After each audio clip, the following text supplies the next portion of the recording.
Paminsan-minsan guys, kumain naman tayo ng medyo special na ulam. Magluto tayo ng beef ribs caldereta.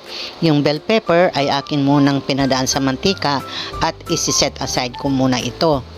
Ngayon, magigisa na ako ng bawang at saka sibuyas. And then, naglagay ako ng kunting butter. At ilalagay ko na yung pinalambot ko na at medyo may timpla na beef ribs.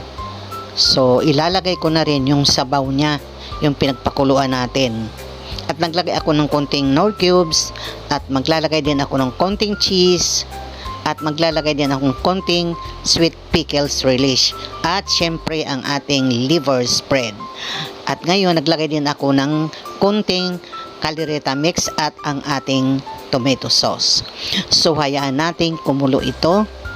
At pagkatapos guys, para medyo malapot-lapot, naglagay ako ng breadcrumbs.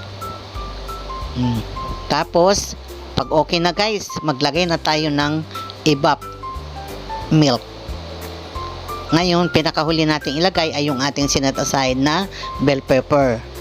So, ayan guys, ready na ang ating beef ribs caldereta. Thank you for watching and happy eating!